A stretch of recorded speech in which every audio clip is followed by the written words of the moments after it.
Yeah, that makes sense. Oh, yeah.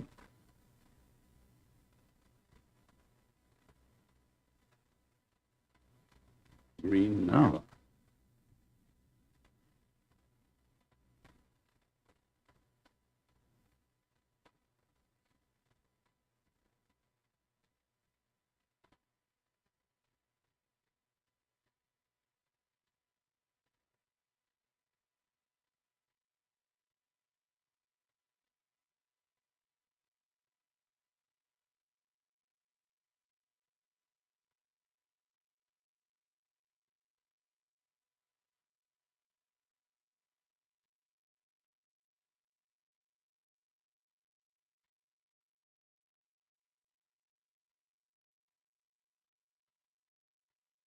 What website do you recommend for sharing photographs?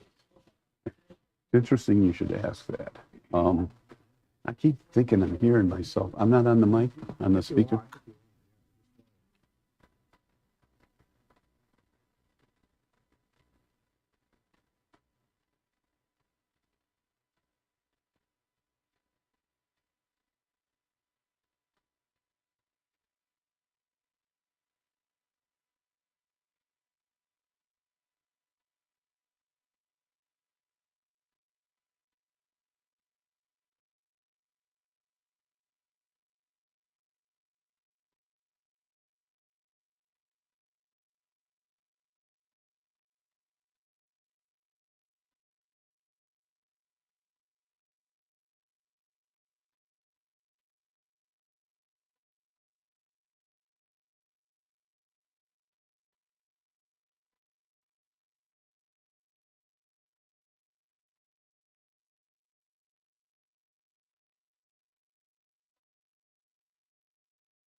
Okay, welcome everybody. You might want to move in and make room for all the other people to get in their seats. Yeah. So welcome to our regular Friday night meeting. I'm turning off a little bit of light here. Got our normal announcements, but we got some cool things going on. So next Thursday, this coming Thursday, is our monthly SIG meeting, special interest group. That is Dave Bush. And just when you think you know something about a topic, Dave will correct you. He just knows so much stuff, and it is historically a very well-attended group. And then the next night is critique night, which has got to be one of our more popular nights. You still have time to get some pictures in. You can send in 3 images to info@cleveland.org. It's constructive criticism. Got a couple of club members who are going to critique, and we'll do some live editing, and nobody's going to judge you. Okay. And then we got Gary Wood here is going to do an in-person on Topaz Photo AI. And from what I know about Topaz, they've completely changed things, and I think they've changed them again. But this is going to be Topaz Photo AI, where I've got the sharpen and the denoise, and I think and now it's all in one, as I understand. But Gary's going to bring us up to speed. Okay, Gary's going to show us what he uses, which is probably the better of whatever. Okay, so then 2 weeks from tonight, this is the premiere night of the year. It's our annual end of the year awards. Now you notice at the top it says there's an official business meeting. Don't let that scare you.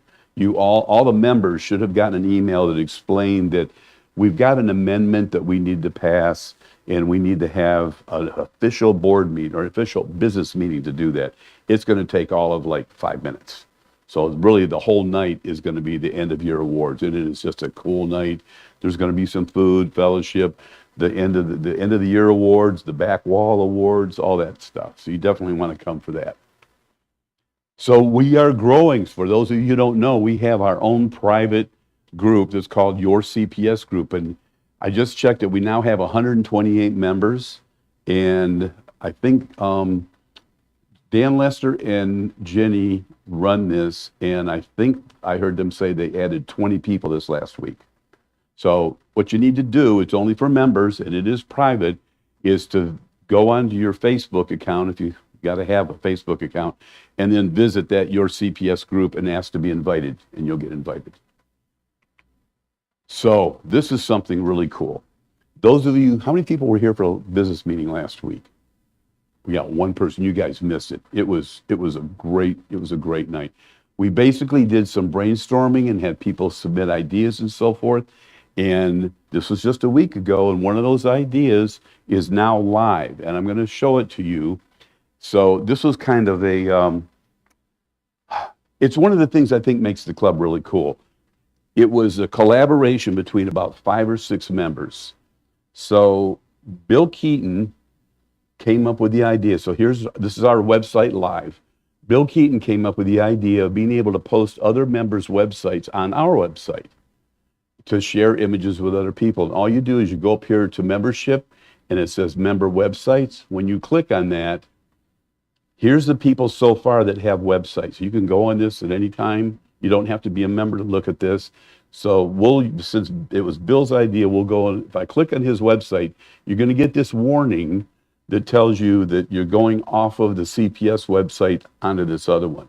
And then if we proceed, now this is Bill's website. And it is just so cool to see what other members are doing.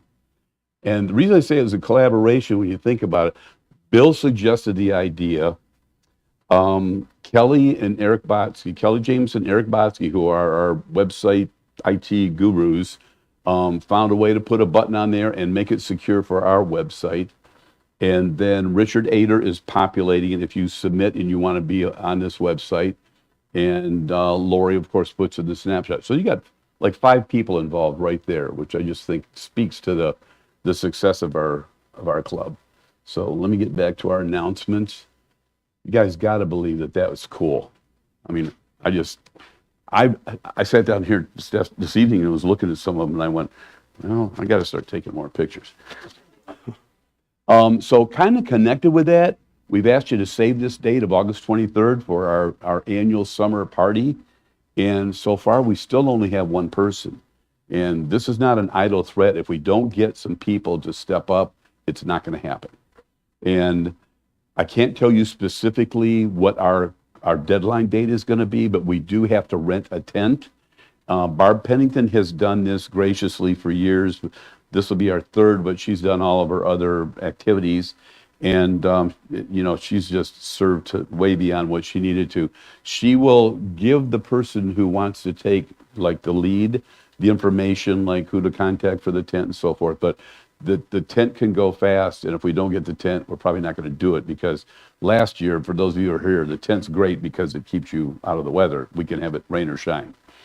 There will be other people that can help out. We need people to help set up the food and move things and so forth, and we need people to have a party, okay?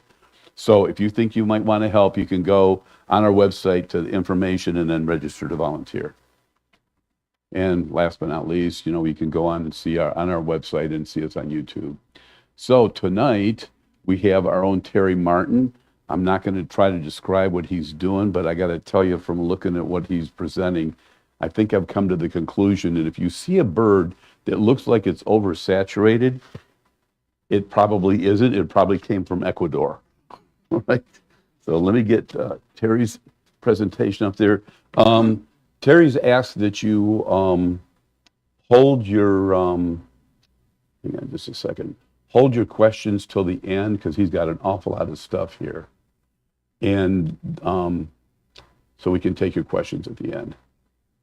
Cool. All right, let me get the other lights for you, Terry. This is your guy here. And this, I assume you want this center off. Whoops. Is that good lighting for you?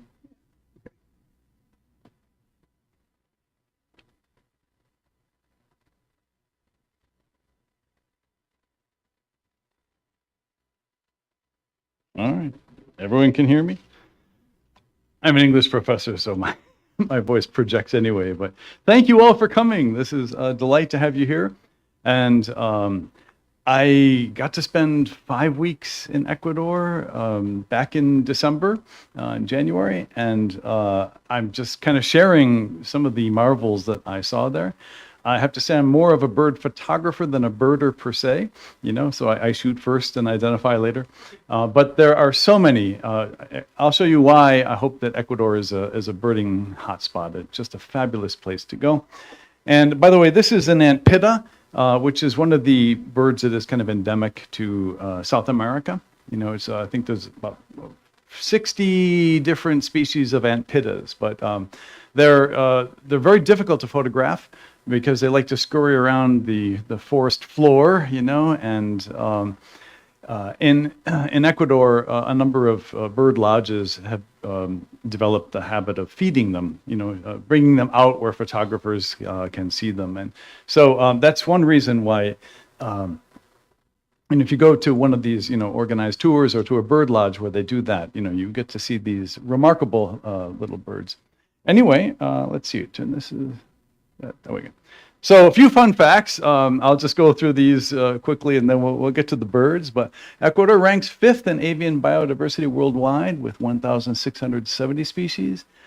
Colombia is ranked 1st, it has about 2,000, but it's 4 times larger than Ecuador.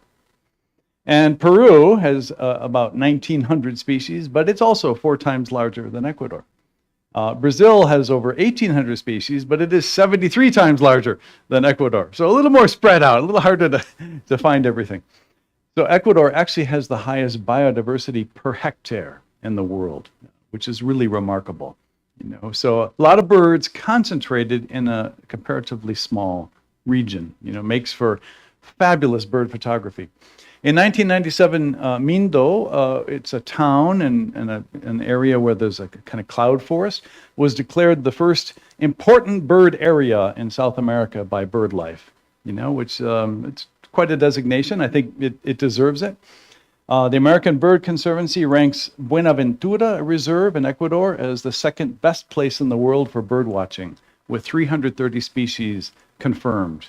I happen to visit that, so I'll be talking about that a little bit too. And Ecuador boasts, among other things, 132 species of hummingbirds, 143 species of tanagers, and at least 9 species of the antpittas I just mentioned, along with a lot of other wildlife. So, just so you know, this is here's a map of Ecuador. It's on the western coast, of course, of South America, sandwiched between Colombia and Peru. This is a close-up, and you'll see here that The eastern part of the country is lowland rainforest, the Amazon rainforest. The middle of the country, is mountainous, and then you have the western part, which at one time was lowland coastal forest. Unfortunately, most of the lowland coastal forests have been decimated in order to make way for banana plantations. And most of the mangrove forests, that once protected the coast of Ecuador have also been decimated to make way for shrimp farms, But there are pockets, and in those pockets, biodiversity lingers on. I will just say, Ecuador was once regarded as just about the safest country in South America. Whoops, I went back. And due to some recent violence and well publicized in a prison near Guayaquil, it raised kind of alarms, and so the State Department issued a warning, and Ecuador experienced a huge drop in ecotourism. With a lot of people now going to Colombia, which used to be a much more violent country, and other places. But most of the violence is really, the more dangerous parts of the country are really tend to be around the coast. Guayaquil, Esmeraldas, Manta. The interior of the country is much less so, and so I had no problems when I was there, and I think it's comparatively safe, if you kind of avoid the obvious kind of red flag areas. But this is a terrain map, and just to show you, this, splotchy green stuff here, that is the Andes. And it cuts through Ecuador from north to south, right? And it is one reason why Ecuador has such remarkable biodiversity, because you get these warm winds bearing moisture from the ocean, right? And they blow inland, and then they come up against the Andes, and they can't get over. So the clouds accumulate, and eventually dump rain, And this is what forms the cloud forests, which have remarkably high rainfall and are just sites of amazing biodiversity. So all along the length of the Andes, you'll find these, Andean valleys over millennia. There's been a lot of speciation of birds, right? Because they also have everything from sea level up to Chimborazo is 20,500 feet.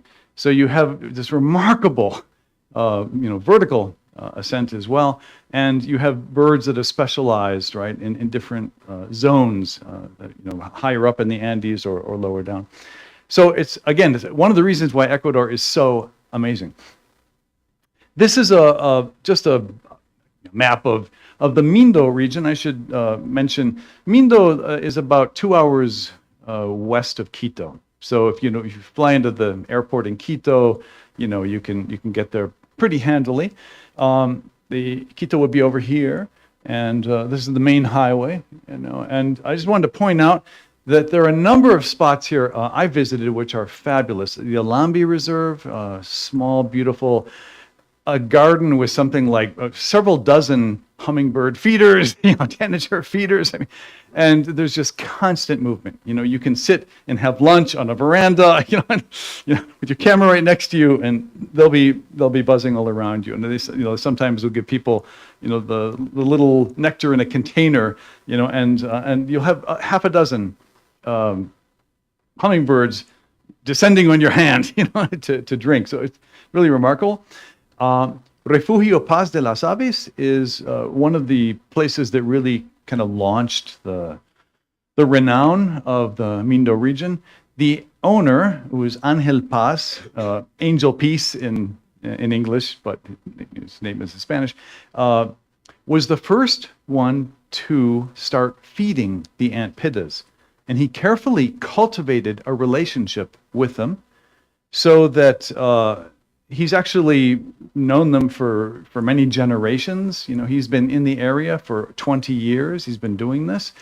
And so they know him, they're comfortable, they respond to his call. So when he goes out there, he knows what kind of food they like. He sets out the worms, he has special places set up. So in Refugio Paz de las Aves, they feed 4 different antpidas, all in different locations, so that the antpidas don't meet and fight. So it happens to be one of the best places, if not the best place in the world, to photograph the giant antpida, which is an endangered species. It's extremely rare, and of course, on the day I went, of the 4 antpidas, the other 3 showed up, but the giant decided to, stay home in bed or something. I don't know. So clearly, I'll have to go back. But it is an amazing place. Has a lot of hummingbird and tanager gardens as well. And then Tandayapa Bird Lodge, beautifully situated on a hill overlooking the cloud forest, wonderful place. The Bella Vista Cloud Forest Reserve and Lodge is also a fabulous resort. Now, some of these have higher price tags. I think it's several $100s to stay in the Bella Vista one. It's one of the best in the region. I stayed for several days up in Nanigalito, a small town, and paid very little. I just went by taxi, basically, to these places. And cost of living is low in Ecuador. In Nanigalito, I was buying huge dinners for less than $5. So, your money goes a long way. You can spend, yeah. Yes, I had a companion, a colleague of mine, actually, who's a Spanish professor at BW. So she joined me for much of the trip. I should mention, I used to teach or co-direct a study abroad program in Ecuador. So I had gone on many occasions and spent many months, but all that was before I developed an interest in photography. Go figure. So this is my first trip back, for many years. Anyway, just quickly, the Mindoloma Bird Lodge is where another place I stayed. The owners are so kind, so attentive. And the guy, Patricio, is a guide with many years' experience, and he also guides expeditions to Cuba, to northern Peru, and other areas, So he was invaluable. And he would even drive us to other places in the Mindo region, to photograph more birds. They were just really super people and very reasonably priced. The birdwatcher's house and lodge, this was actually designed by a photographer. And so he has these really cool setups with like little pools, like for mirror surface reflection. The birds are bathing at that end of the pool, and there's room for half a dozen photographers to shoot and get. He really designed it brilliantly with photographers in mind. So that's a cool place. Sachatamia Lodge is famous, has fabulous bird count, as many of these do. It's an upscale place. I stayed there for a couple nights just because I wanted to see the place. But Punto Ornitológico Mindo is also a great place to go. Right walkable from the center of Mindo itself, and many other places. The Milpe Bird Sanctuary, another great place.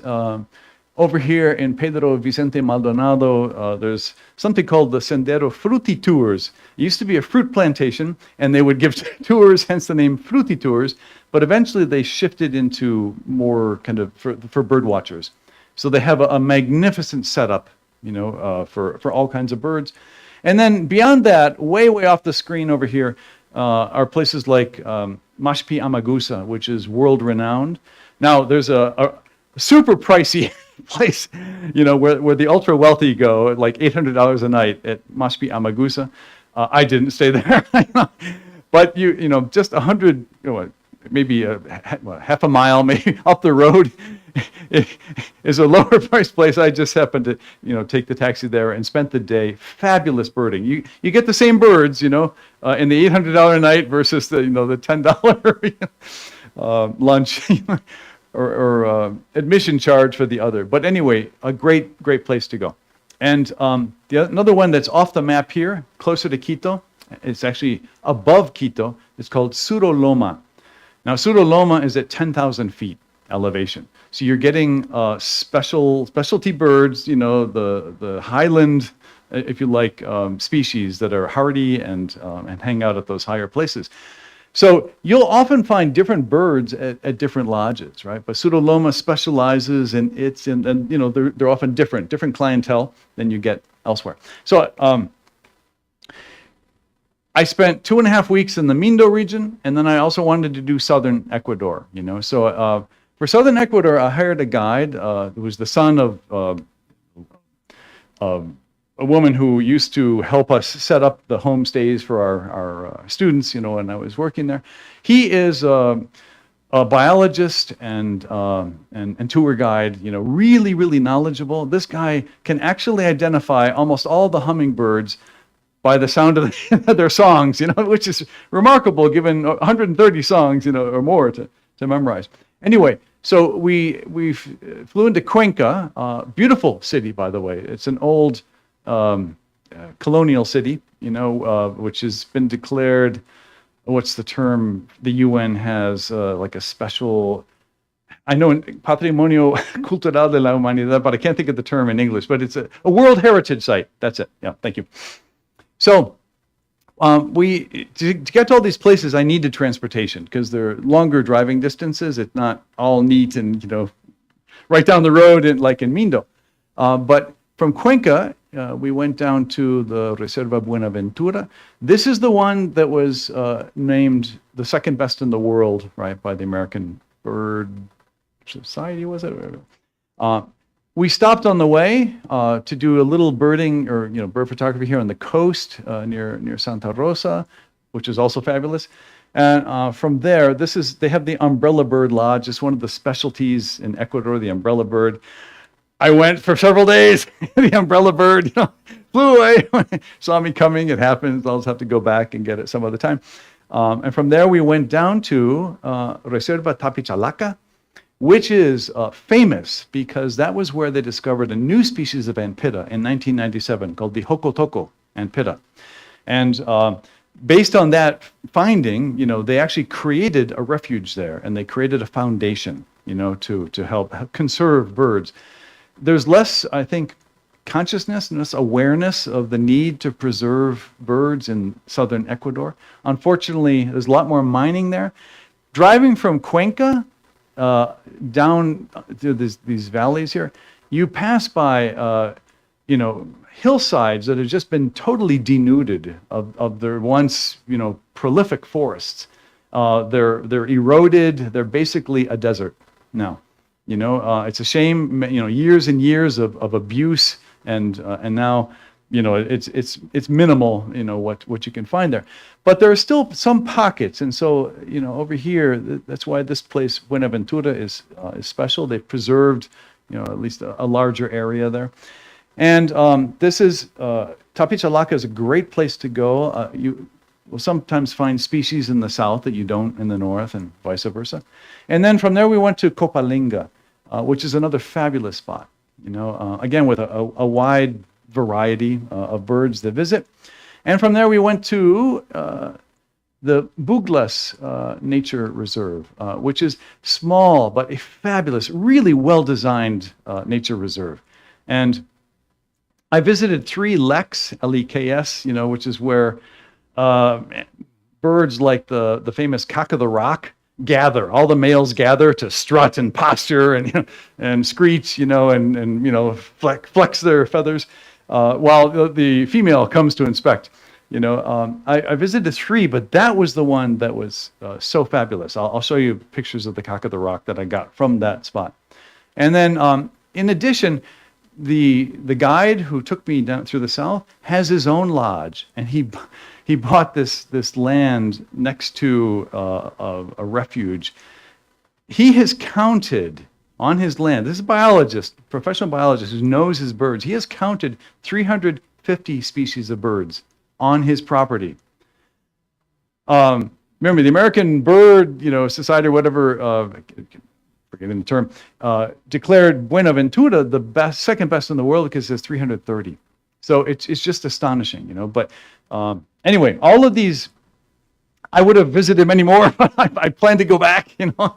But I just wanted to give you a sense of where we're looking at. I didn't get to the Amazon in this trip. There's a lot more, you know, there, of course, and the cloud forests extend, you know, way up the country.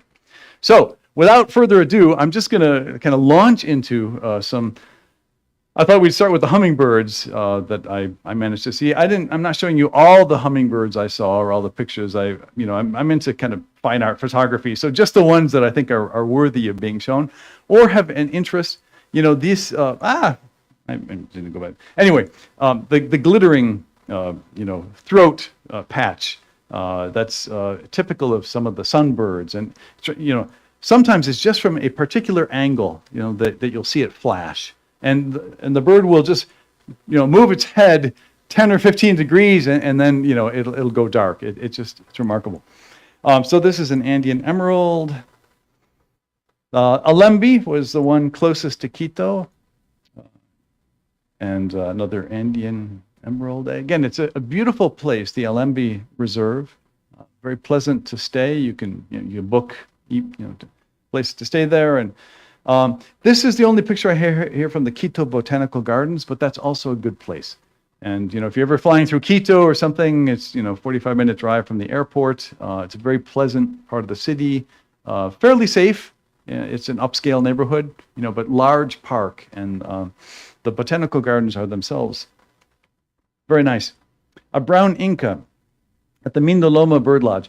This is the lodge that had the really gracious owners, and so I was they have it set up so you can sit outside, have breakfast, while all the hummingbirds are buzzing all around you. And my colleague, the Spanish professor, we noticed some of these flowers here. I don't know what this one's called, but they were often difficult to see or photograph spots. So she happened to find one in the woods. It's from a bromeliad. So she brought it back to the garden, asked the owner's permission. He said, "Yeah, sure, you put it in, because they'll grow anywhere."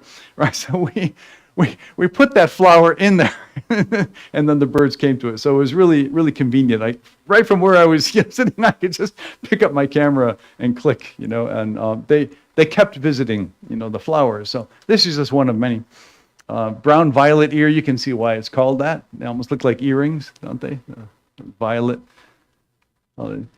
The buff-bellied hummingbird, it's from Alembi. Buff-winged star frontlet. Don't you love these names? By the way, they're really, really exotic. Yeah. So this is Suroloma, which is the one that's at about 10,000 feet. It's a bit of a drive to get there, but it is worth it. And you'll see why as I show more of the slides from there. Tapichalaka is where the Hokotoko ant pitta is from. But there were a lot of these chestnut-breasted coronets there. I've got several pictures of them. Now, it was a little tricky when I was up there. We were shooting in kind of low light. I was there in the shoulder season, between dry and rainy season. So it was cloudier and a bit rainier than I would have liked. But there were also, moments when the sun broke through or the clouds, lightened up a bit. The good thing about the rainy season is that it attracts more species. The bad thing is it's harder to take pictures, because you're getting drenched. But anyway, here I love, by the way, as a bird photographer, I love interactions between birds, so when you get this kind of shootout at the OK Corral stuff, I enjoy that. And, these are very colorful antagonists, and once again, they are very aggressive, but it's remarkable that so many different species nevertheless are able to eat together, at some of these hummingbird feeders. And here we have another one from Suroloma, collared Inca. I mean, it's just heavenly. I was in bliss for so much of this trip, just hanging out with these birds and watching, new wonders, continually swimming, through my line of vision. A crowned wood nymph. What a great name. It's, like something out of A Midsummer Night's Dream, Shakespeare's play with magical beings. An Empress Brilliant. Yeah. So Mashpiyamagusa is a little lower in altitude. You get a little more of the kind of lowland forest species as well. So even within, like, it's maybe an hour and a half drive from Mindo, but it's a fabulous place to go. And we have a fawn-breasted brilliant, Mindoloma. A lot of these are from there because I could just sit, hang out with them. Or when I was, every meal, we just sat outside and watched all of these guys coming up. We sometimes position the flower in different places. Like a variety of backgrounds. And another fawn-breasted brilliant. This is from Tapichalaka. But I liked the pose, and I just get enchanted by these things and love the bright iridescent sometimes colors on them. So this is from Birdwatcher's house. It's one of the pictures I have where the guy designed, some of the. Although I was actually walking just outside of his compound here when these guys landed. Yeah. And flame-throated sun angel. You gotta love the name. And again, you got that patch, that's visible in certain angles, from certain angles and in certain conditions. Yeah. Fork-tailed wood nymph. Man, what a name. And that was at Buenaventura. Unfortunately, it was raining a lot at Buenaventura. It was kind of overcast, but still. A lot of birds are flying up continually. Glittering throated emerald from Buglas. Yeah. By the way, this is I think it's called verbena. Is that how would you call it? Those of you, okay. Which attracts many different species, right, of hummingbirds, along with other insects and ants. There was it's like a big buffet for many different kinds of wild creatures. So, glittering throated, and I like it, of course, when they kind of face the camera, and you see more of them as they're approaching. You just hanging out. They were continually flying. There's maybe from one end of this room to the other door. There's a long line of these bushes. So you just at one part or another, there's always activity going on. These are particularly brilliant, the golden-tailed sapphire. And I took a bunch of pictures of them, as you can imagine. It's kind of enchanted. And I love it when they kind of open up. It's like glory here. Yeah.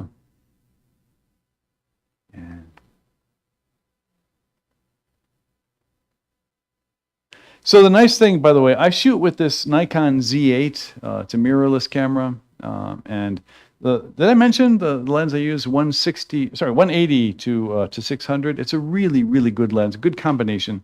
It has the Z8 has the bird eye detection.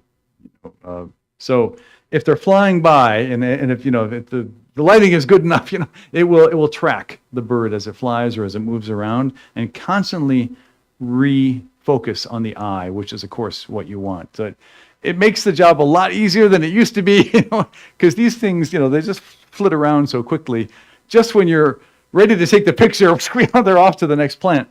So it helps a lot. It doesn't save all the pictures, it doesn't, but it's been a game changer. I shoot handheld, by the way, but I find that it's just, to be versatile, I'm always having to move from one bush to another or pivot, obviously if you have, one, spot, if you've got the right kind of, what do they call that? Gimbal. Yeah. Then you can take the weight off your arms, and just, swing that. But I also find that I can't carry a lot of gear. I mean, I'm already carrying a lot of gear. So I have a backpacking tripod, which is decent, but it doesn't really work so well with this, so I have to, make concessions somewhere. And I find that I can do it handheld, in many cases. Anyway, almost all of these are handheld, with some exceptions. Yeah, golden tail. So most of these, I try to go 1/2000th or to 1/3000th of a second. If you want to catch the wings, without being a big blur. Sometimes, sometimes it's nice to have wing blur because it's suggestive of motion. In the cloud forest, again, there's a canopy, the clouds are there, so you're not always getting the best light, and so sometimes you have to shoot at a much lower speed. I was adjusting constantly, but ideally, I like to shoot it fast enough.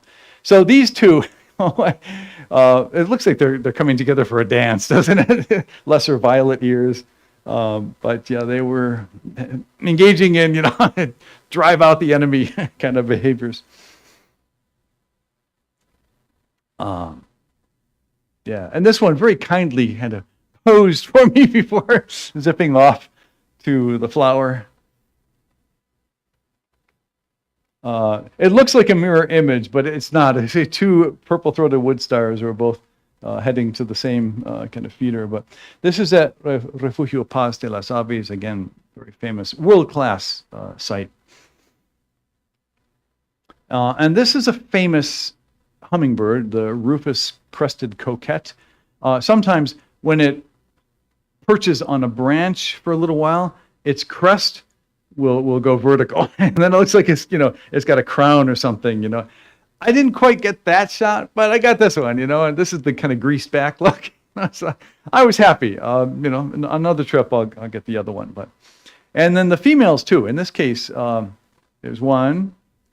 These are less gaudy, more modestly garbed, but they're also beautiful subjects. And all of these are from Buglas. Buglas, it's really well set up. It's just a lovely area. There's I think my last rufous crested coquette. So this is a rufous tail hummingbird. Yeah. Yeah, striking, especially in the right light. Another one, ready to pounce.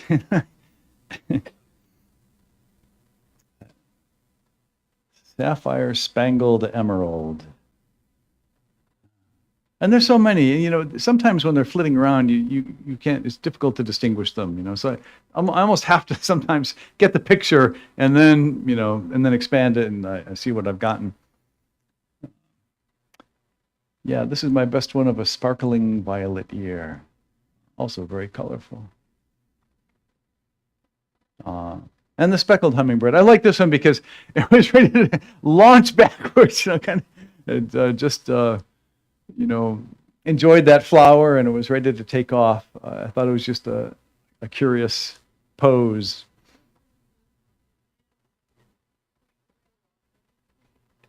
Oh, yeah, interesting. I don't know if that was due to his pushing or it just had bent, but yeah, thank you for that observation. And this one too, I love the angle. It was approaching, but here's where you get to see the whole, the spread of tail feathers, and it's often leads to a more striking image. This Tiki Birdwatch, a small place, but again, it has its own set of specialty birds there. Here's another speckled hummingbirds. Yeah. And another. So this is a busy picture. I'll freely confess. I wish that branch weren't up there or one thing, but that branch, there's so many things in front of it, it'd be difficult to remove. I sometimes do remove obstructions, but that would be major surgery. But I did like the profusion of flowers. And I actually took this picture through a window of the cafeteria at Bella Vista, because the garden is right outside, and you get this beautiful view of the cloud forest around you. Bella Vista is just a wonderful place. So this is a famous hummingbird, the sword-billed. It has the longest bill of any hummingbird in the world, and you find these at Suruloma, so the higher altitude. I don't think I saw it anywhere else, or at least I didn't get good pictures of it. But they're pretty reliable at Suruloma. And this one is actually it just leaped off, the branch, and it was about to head over to a nearby flower. Here we see it in action. So there is a kind of ecological advantage, or in having the long beak, because there are some flowers that only the long-billed or sword-billed hummingbirds can access, right? But imagine, permanently carrying around with you, this huge beak. I mean, even when you're sleeping, it's they pay a price for their access. But anyway, they're very picturesque. And the velvet purple coronet. There were quite a few of these I'll be showing you, but this was from Milpe, another great place. And here you see something of, they almost look like sequins, don't they? Like party dress here. So this one showed up at Mindoloma. I would just hang out there for hours, just enthralled, as long as there were birds out there. And then this is from Mindoloma as well. No, take it back. I mislabeled that one. That's from Mashpi Amagusa. And here they are too. I like this one. It had been raining that day, so the branches were wet. But this one, kind of aggressively approached. This one threw itself backwards, and you can see like the drops of water that fell off its little talons as it was evading the other. And both of them landed on this narrow, fern covered or protrusion. And initially they weren't fighting, but I knew that they would. The two of them together like that. They're kind of looking at each other. So I was just hovering there waiting, and then sure enough they went at it. So it's one of the pictures I was happiest with in the trip. And here they're really dancing together. Also, how many pictures I got from Mindoloma, which is one of the lower priced places to stay, and again, everything else is still accessible, but you don't have to spend a fortune, which is helpful for someone about to retire. Yeah. And here too, I mean, this is a flyby, and this is a fly off shot. But it's really cool, when they perch nearby on branches, and then you see great interactions. So the flowers were so bright. You can see the wings here are almost translucent, which I thought was kind of special effect. It was bright sunshine on those flowers, and so it reflected and actually kind of colors the wings. So I thought that was a striking view. And here we have three. It's rare to get three that are reasonably in focus. I was happy, but.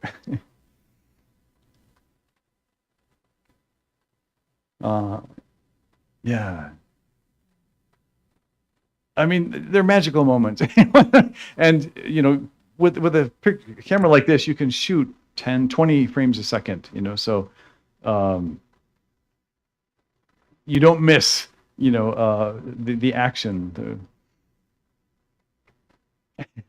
This one literally threw itself backwards trying to avoid the incoming hummingbird. You can even see, by the way, spiders, on the plants. Here, our spider has just, right down there. Anyway, I was, again, just in heaven hanging out. There were so many hummingbirds visiting these plants. This is Mashpi Amagusa. More, but just so many different poses, so many different possibilities. It's endless. I don't get tired of it. I'm just fascinated by watching them. I have to say, I never felt anything special for birds until I bought my first DSLR camera. I was in my 50s. I never paid much attention to them. When I bought the camera, they suddenly became my favorite subject, initially. I mean, I've also graduated on to do a lot of landscape, and other wildlife photography, but I still love birds. But I came to love them through a lens because I spent so much time, observing them, so much time in their company. I just came to feel a kind of reverence for them. And I developed a kind of radar. Whenever birds in the neighborhood, I'm attuned, And it's remarkable. That's something that photography gave me. Now, I have to say, my mother was a birder and a photographer. But both of those gifts didn't manifest in me until after she died. It's really, really curious. She died of breast cancer, several years before I bought the camera. But then I swear it was as if I was channeling my mother, like her passion just reincorporated, in me. It was a beautiful feeling that, almost that she was with me at these moments. Violet-tailed sylph. This thing is really cool because of the long, long tail, yeah, here you see it in kind of its entirety. That tail is like twice the length of the bird, or 3 times. Yeah, it makes it a challenge to photograph because to get the whole tail in. But very colorful. So this is the female, less gaudy, and she doesn't sport that long train. But still lovely in her own right. Here you see with the various kind of feathers all splayed out, behind it. Well, yeah, I will confess to having removed some branches from this picture, so you don't want to be distracted with a sight like that. Anyway, those are just gorgeous hummingbirds. I mean, I think almost all hummingbirds are, just, but those are particularly noticeable. White-booted racketail. So this is a female, and she doesn't display what is most typical, or why it became known as the white-booted racketail, which I'll show you in a minute, but I thought she was pretty cool. This is another one of her, one like her sideways. And then, okay, by the way, she's perched on just like a leaf, like a petal of a large, it's a petal or a leaf, maybe a leaf there. But it just, just slender little leaf. They weigh almost nothing. They're tiny, they're really, really cute. But I just thought that was so cool that she landed on that colorful leaf.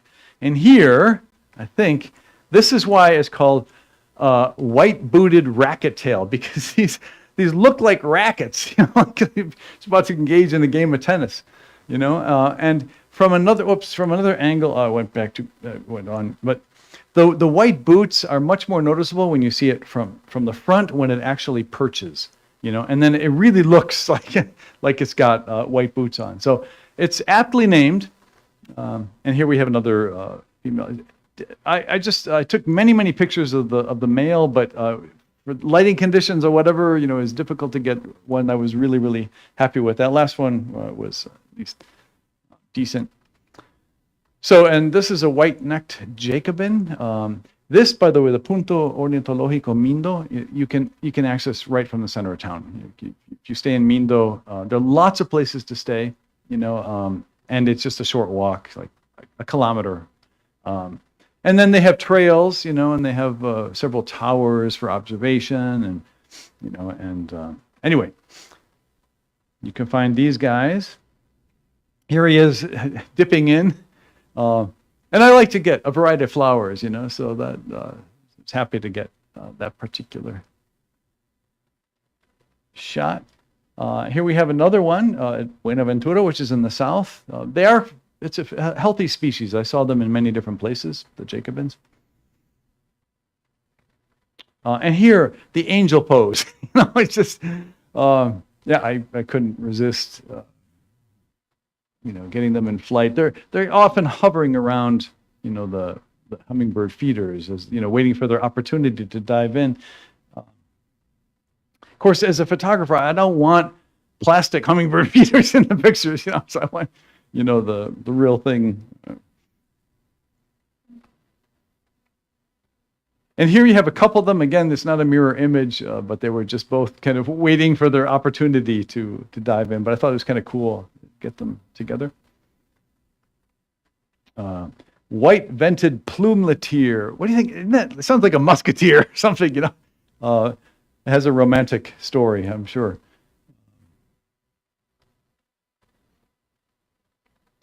A white-whiskered hermit. This is the only one I saw with this curious red underbeak. Whoops. And I only noticed that, I mean, after I took the picture, you know, of course, it's passing in a flash, but I thought there's remarkable coloration.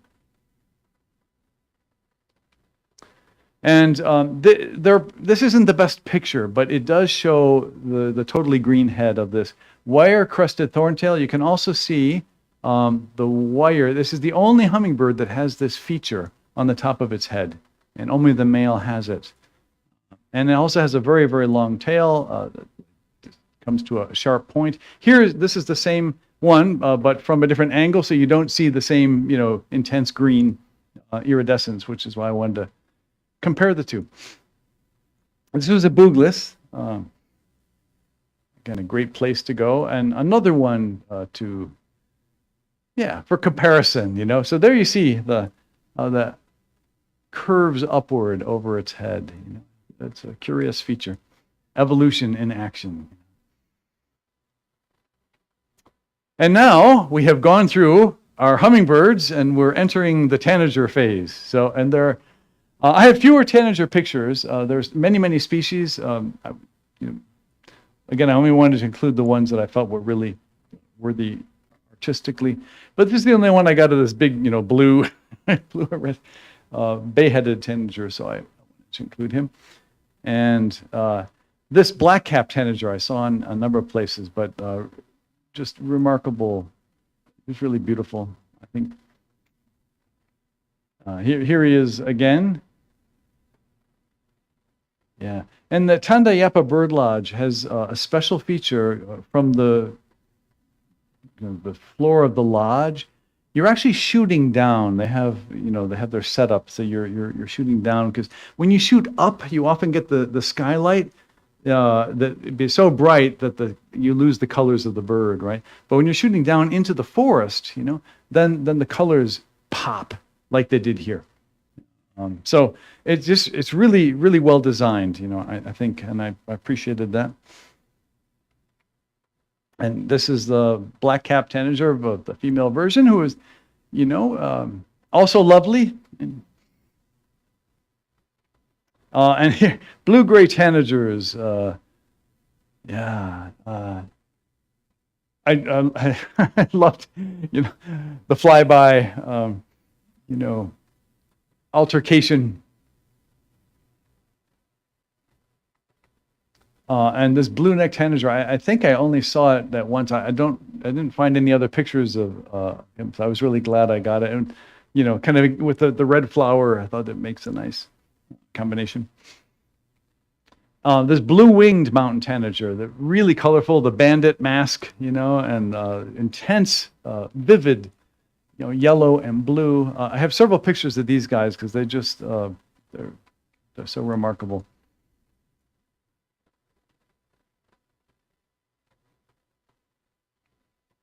This is the Batman cape. You know, this is leaping down. It was actually leaping down into a feeder, you know, but I thought that was like a cool pose to capture. And then this curious position, again, looking down at the bird. Buff-throated saltador. Now, the word saltador with a D means jumper in Spanish. So I'm not sure if it's related to that or how it got its name. And flame-faced tanagers, just incredible coloration, right at their forehead. You'll see, I got some other pictures of them here, but really striking birds. Every time they flew in, I mean, I was on high alert because I just fell in love with them. So here, one is devouring a moth wing, and then in this next picture, he picked up the body and he's going on with the rest of the meal.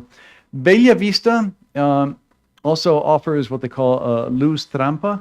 So that's they actually have an illuminated it's like a sheet, but it's not. It's something that attracts nocturnal insects. You know, they're drawn by the light and they'll perch there. So it creates this breakfast buffet. So from from dawn until about 8 o'clock a.m., you get more than a dozen species coming in, you know, to feed on these. So it's remarkable. The opportunities for viewing birds are so spectacular at places like this that actually kind of attract them. There is a cost, obviously, and yet the Mindo region, I want to say, I mean, you know, it's a mixed bag. To feed hummingbirds and tanagers, you know, makes them dependent, affects them, you know, and of course, you know, there are insects that are being attracted, and you know, and then you know, you don't know the overall impact on the insect population, although probably it would be negligible. But the Mindo area has created this fabulous ecotourism industry, and it's actually the leading, form of economic, income for many of the inhabitants. They value the cloud forests and they preserve them, right? They know, like, the people will come, from across the world to photograph things like this, and the Ampitas and many other wonders, which I'll still share.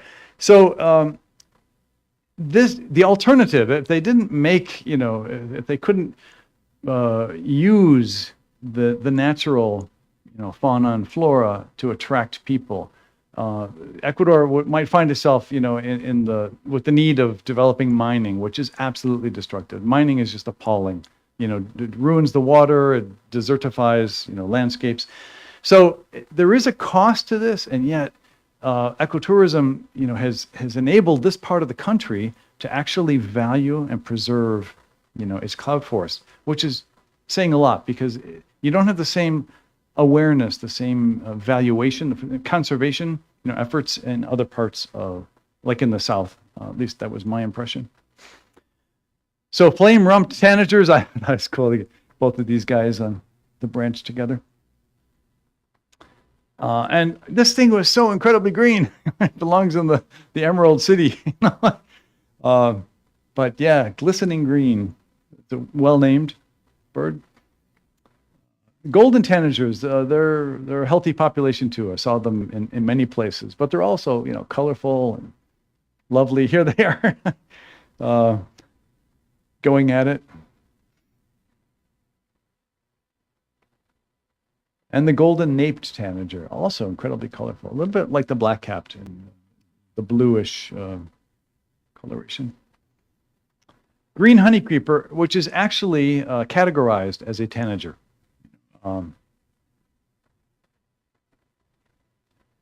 And again, here we get the contemplative pose.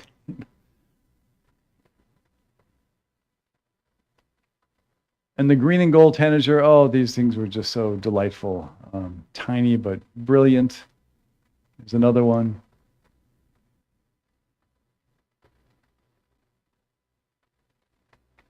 And another. I get enamored, If there are enough poses, I shamelessly parade them all before you. Gray-hooded bush tanager. This is the only decent picture I had of this particular species, so I thought I would include it. Again, 143 species of tanager. So I only got, 15% overall. Got to go back, spend more time. But yeah, these mossback, of course, I love it when you get parents feeding their young. The rufous-throated tanager, like the pose.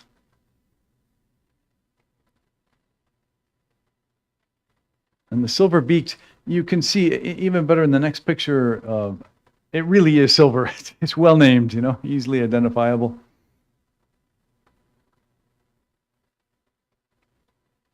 Silver-throated, again, a good distinguishing mark. But beautiful, beautiful little birds, and incredibly colorful. This is the same one, silver-throated, but on different vegetation, which I really was enamored of. Summer tanager looks a little bit like scarlet tanager. The summer tanager and the scarlet tanager actually migrate from here to Ecuador. I think the summer tanager has shown up in Texas. I think I remember reading. And now that's the end of our tanagers. Now we move into general category of great birds, tropical birds. But this is one of the many species of ant pittas, and this was at the Tapichalaka Reserve. So they had just, we just spent like 10 fabulous minutes with the Hokotoko ant pitta, which is the famous one, for which the reserve was founded. When the Hokotoko left, and this one came out, and it was unusual. They don't usually see the one right after the other, but we were happy to see the chestnut-naped. Here's the Hokotoko. This is the famous one that kind of launched, the conservation movement in the South. There's a distinctive cry.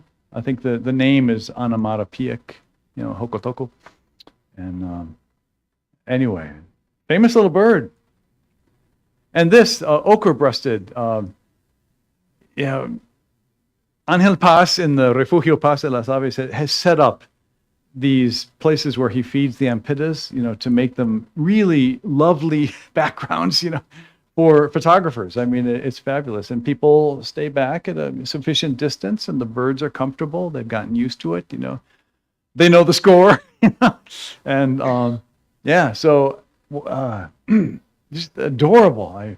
And the lighting on this I was really happy with. Here's the tawny ant pitta. So when I went to Suruloma, they actually had 3 species of ant pittas. Suruloma is the one at 10,000 feet. So it was special to see those.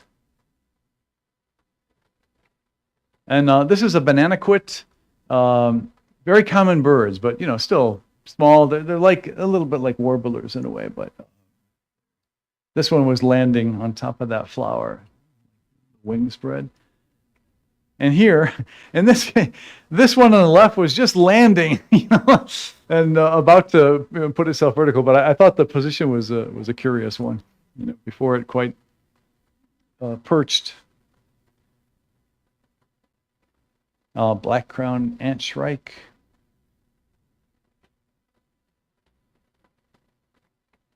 And many of you are familiar with black-necked stilts, of course. We have them here in Florida anyway. The Pacific coast has a lot of birds that, that you'll be familiar with. I don't think that these migrate, but and the blue and yellow macaw, you got to get a macaw if you go to Ecuador, and the Amazon has a lot more of the, the kind of parrots and macaws and guacamayos and. But I didn't get down to the Amazon this time, future trip. Bronze-winged parakeet. I took a couple of these, like the lighting and another. And the choco toucan. So again, at Mindoloma, a place where I really enjoyed hanging out because the owners were so kind, lovely people. They speak really good English, and we're just surrounded by beautiful birds. And here it is leaping. I like action shots like this. So cinnamon flycatcher, Bella Vista. This is one of the birds that showed up for that morning buffet when they attracted the insects overnight. It was remarkable to watch all the birds in action as they would go and snatch them. You can see though the poor thing's eyes, kind of looking, hey, help, but the law of the jungle, I guess. So this is the famous cock of the rock, and these are hard to photograph. Let me say, I went to 3 different. I didn't mean to go there. I went to 3 different leks before I really got pictures I was happy with. Bugles has it's just really well designed, and it removes some of the branches for easier viewing, but it has just a remarkable shape of its head, and the beak is very, very small. You hardly notice, or at least Here's another. So here it's engaging in the classic behavior of the lek, where it's, moving its head vigorously up and down and screeching, and basically displaying, right, for the female. And it's curious to watch in the lek, the birds position themselves higher or lower in the branches. Ones that were lower in the branches, if they tried to fly up higher, closer to the female, would get driven off. So it's really, like a macho mosh pit, kind of area. But fascinating to watch them. And of course, the shape of their heads, it's almost like an extraterrestrial, creature. And here again, you can see. Anyway, Bugles was fabulous for them. I was able to get many, many, many pictures. I tried a couple other places, but. And this is the colored aracari. Again, another beautifully colored bird. So I took it this way, and then one of my viewers suggested that I zoom in. There, so I zoomed in. So which one do you like better, the zoom out or the zoom in? This one? Okay, cool. That helps me to know, because I like both, but I can see that. It does. I mean, it's dramatic. It fills the frame. Here we have it. I think it just landed on that branch, or it's getting ready to launch. And here, it's cool when you see them contemplating. They're off on one of the branches, and if you get them in your line of sight, then you can predict their flight. And this, again, at Mindaloma, I was just sitting having breakfast when these two guys flew into the tree, like right above me. So I jumped up, and for the next 5 minutes, I swear they were going at it. But this is the only time they both stuck their head out, and I just love the pose. I will confess, there was a lot of distracting stuff on this side of the picture, so I kind of fudged it, and because I didn't want to distract from the stars, because they're just so striking.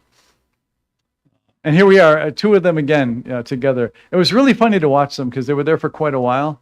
And the one behind actually kind of climbed over the one in front, and they're as they're accessing their food source there. And this one is doing the tango.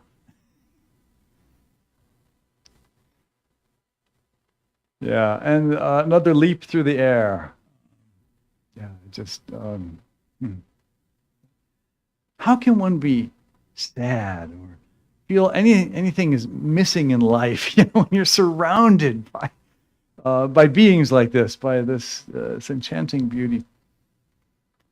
So these are trogons, incredibly colorful as well. And again, in Bugles, they had a setup, that would attract them. Because otherwise they're often flying off in the trees or in the canopy. Here's another picture of the trogon, just brilliant colors. And this is the female, who's, again, more modestly garbed, but beautiful. The crested quetzal. So this is also very difficult to photograph. They don't come down to the feeders. The particular fruit that was after was up in the tree, and of course, if you're shooting up into the tree, you're getting the skylight.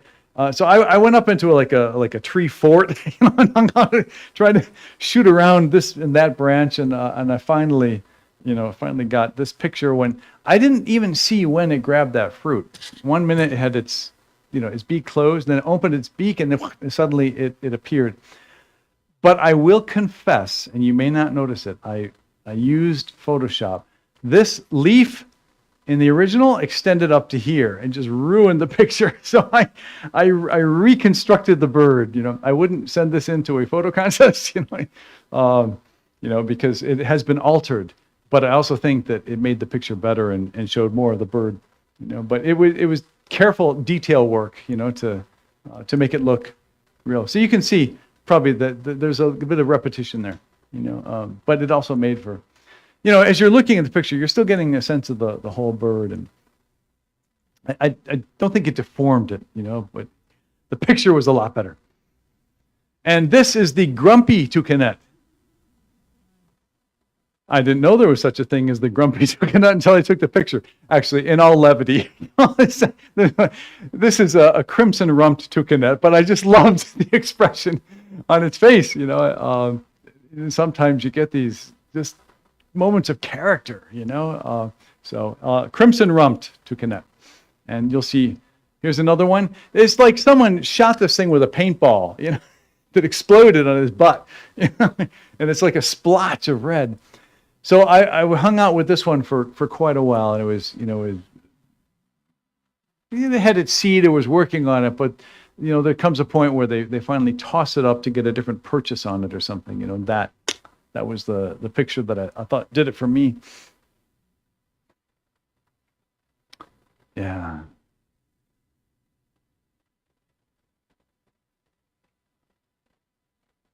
A little more of the grumpy in here. And another. I got spellbound with these guys. And this is another bird, the flycatcher that showed up for that morning buffet at Bella Vista. And so it had been working over this poor little insect, and at one point it kind of tossed it up in the air again to get a different angle. But I don't think the insect couldn't fly at that point. But it was anyway. I thought it was a cool action shot. And the green jay, really colorful. When I saw it, I could hardly believe. This is a copalinga, which again has marvelous birds, but so many of these places do.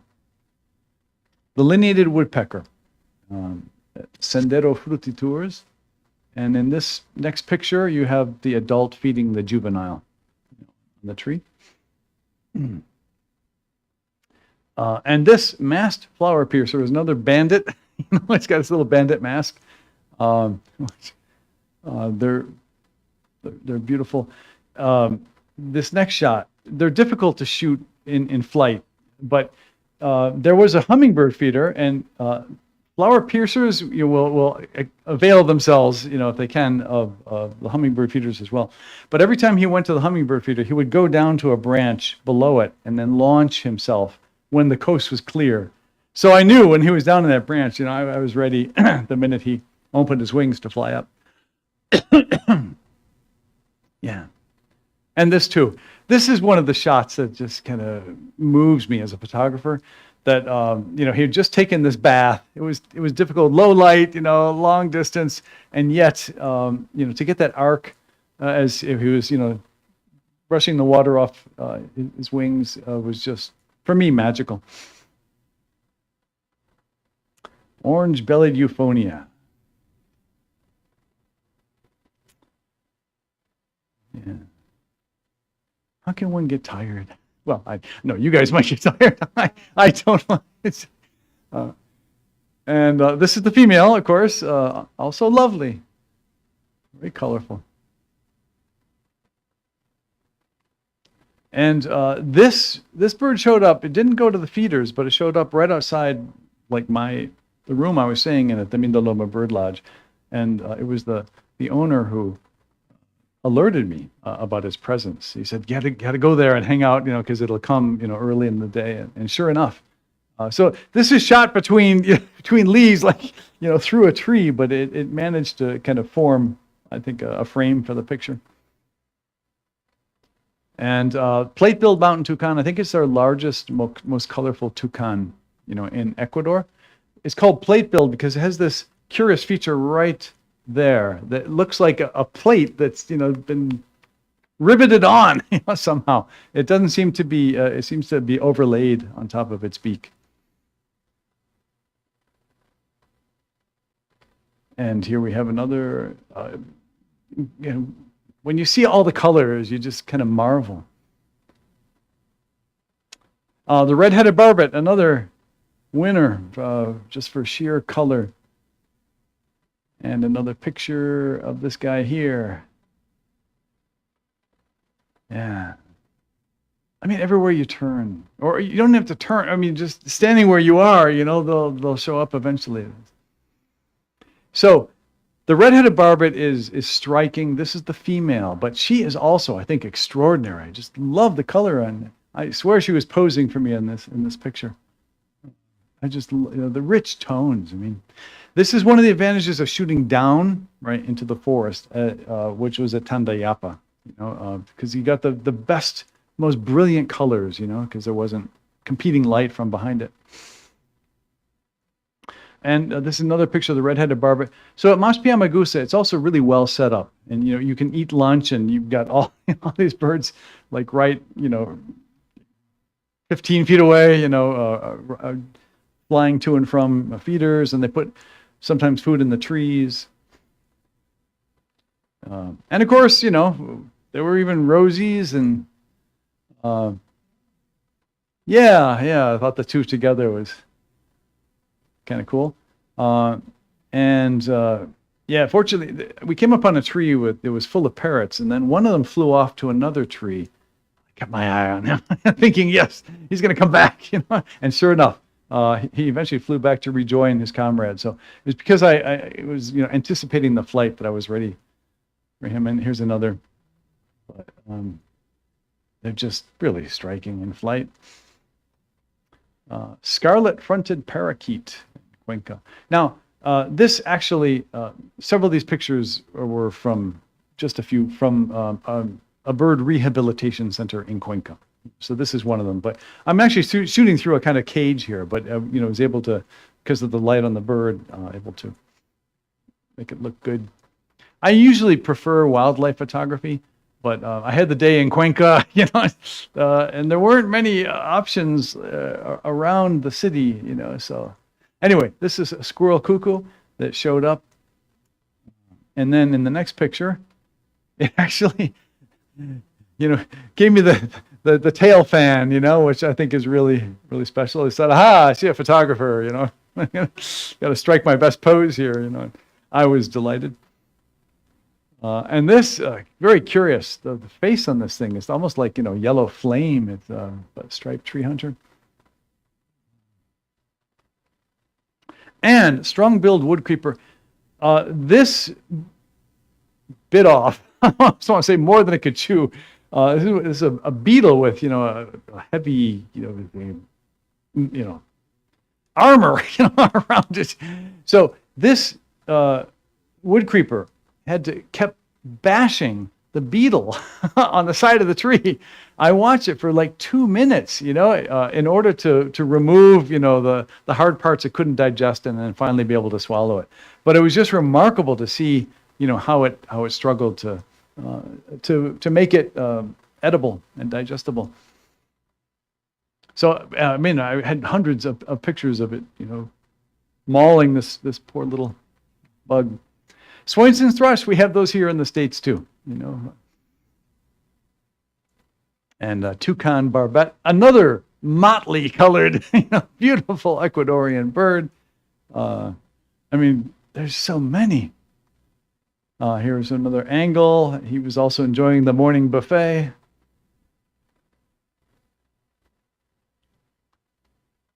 By the way, we're close to the end here. But I thought this pose was pretty cool. And I like this one too, because like two guys sitting in a bar or something. One's talking, the other, oh yeah, she did what?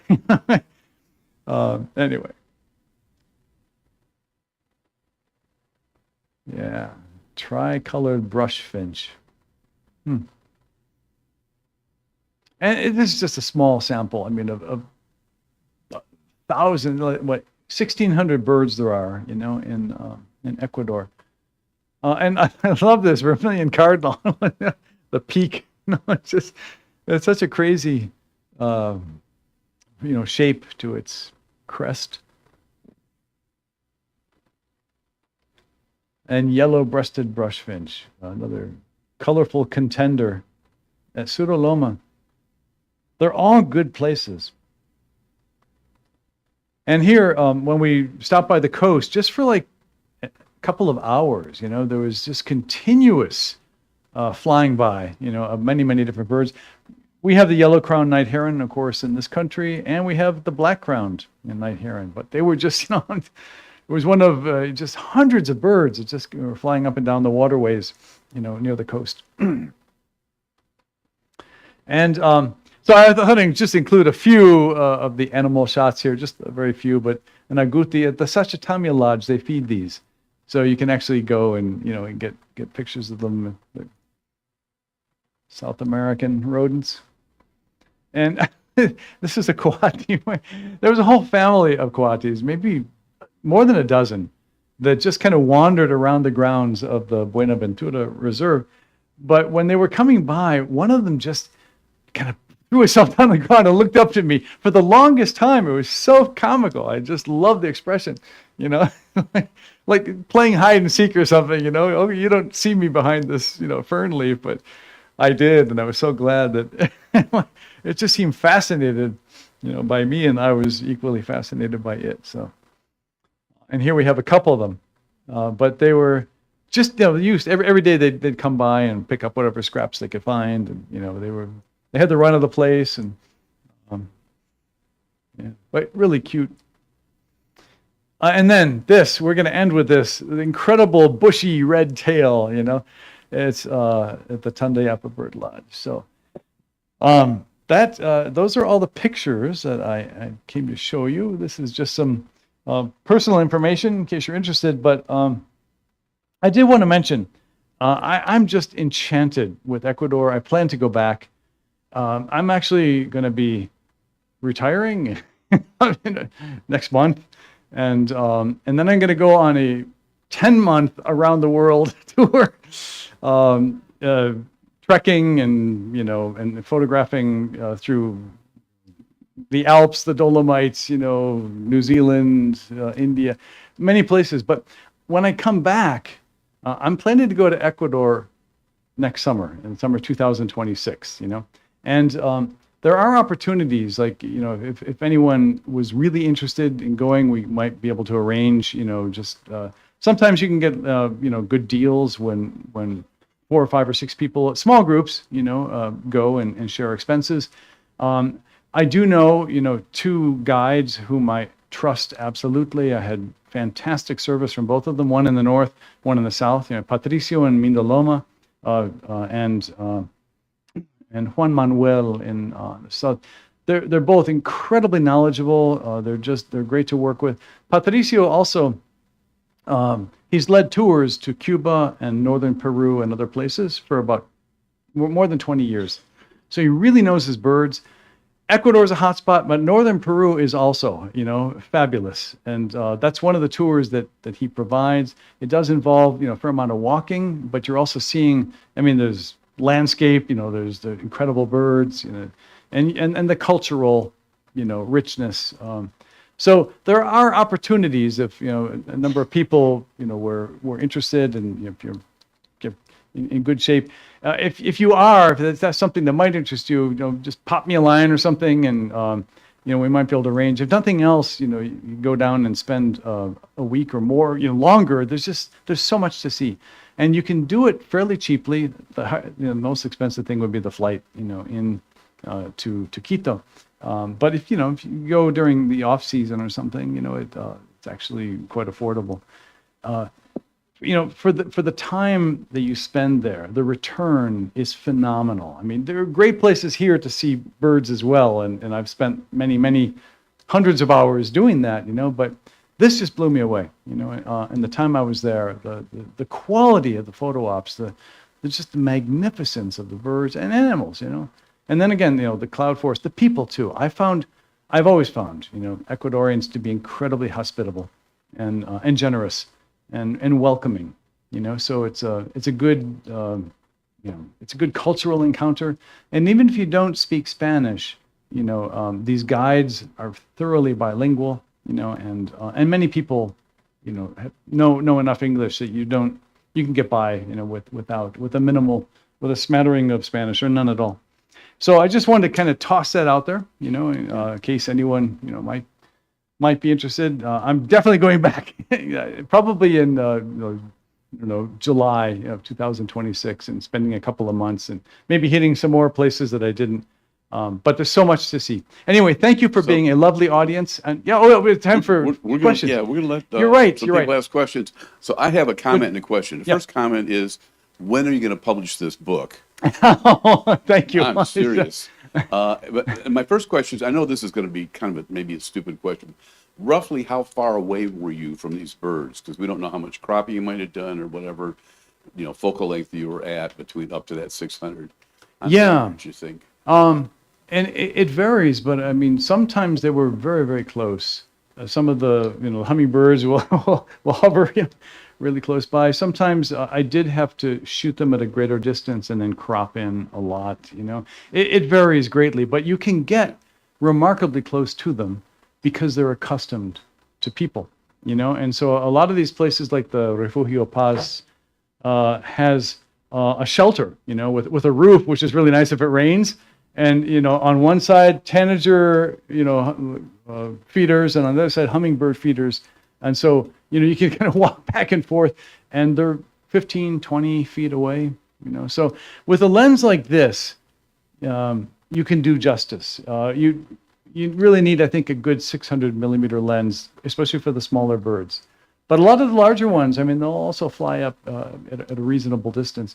And the way they have it set up, it's usually like, 15, 20, 25 feet when they attract even birds like the toucans, So anyway, that's, yeah.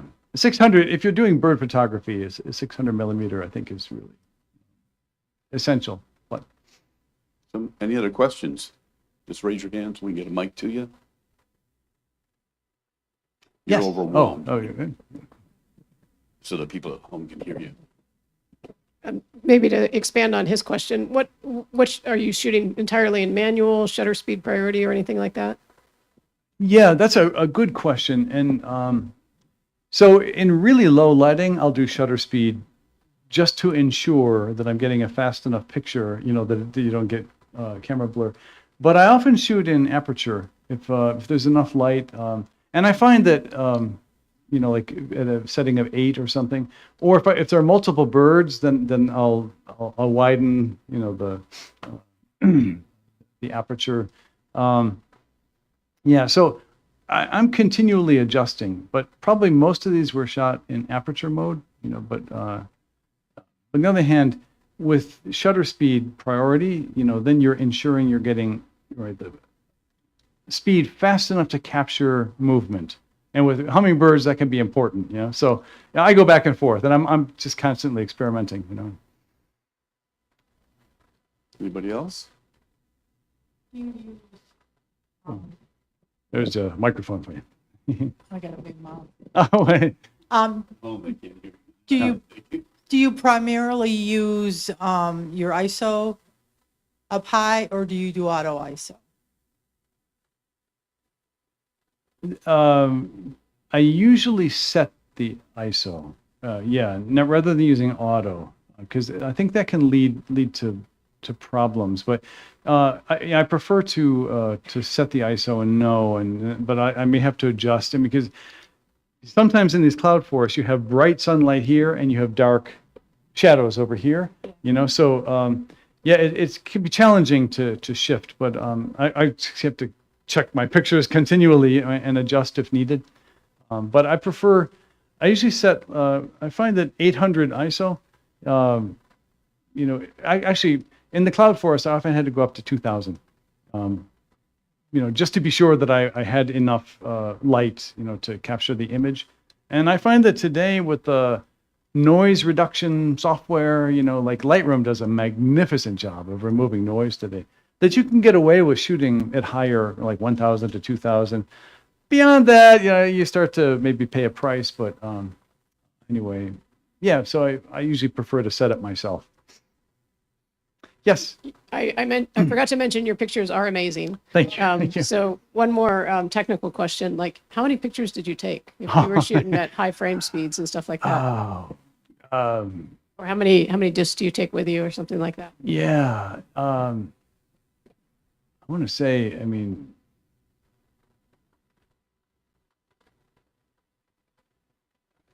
probably 100,000 or more pictures. most of which I end up having to throw away, of course, but maybe it's more than that. Yeah, because that's the one thing when you're doing 20 frames per second, they really add up quickly, but and the thing is, that's the nice. I mean, you just you can shoot and get rid of the ones that don't work, but it is challenging to keep up, just to go through them all, Oh, of course, that can be fun, just to see what you got, because when you are shooting at that high speed, and when there are two birds interacting, you don't really know, it's happening too fast. So when you go back, there's just this moment of, oh wow, oh shucks, oh shucks, oh shucks, and then oh wow. So yeah, every 100th picture or so, you see something maybe worth keeping. Oh, yes. I've seen other programs on hummingbirds in Ecuador and documentaries on the TV and so forth. Your shots are absolutely amazing and Thank you. have inspired me to go. Oh, wow. Thank you very much. I appreciate that. We'd love to have your website linked on our website. I will gladly do it. I haven't even added these to the website yet. It's just like all I can do, but I plan to. And I think that's a great, by the way, option. I appreciate Bill's idea. Yeah. Other question?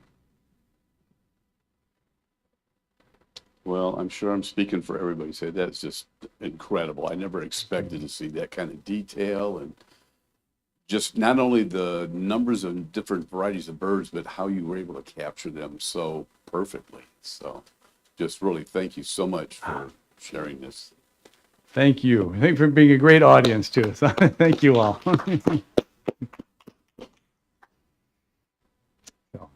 And if anyone does have other comments or questions, feel free. I'm happy to stick around.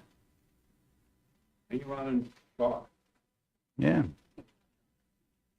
So that was being shown elsewhere as well, or streamed? Yeah, that's being streamed. I'll do that. I didn't.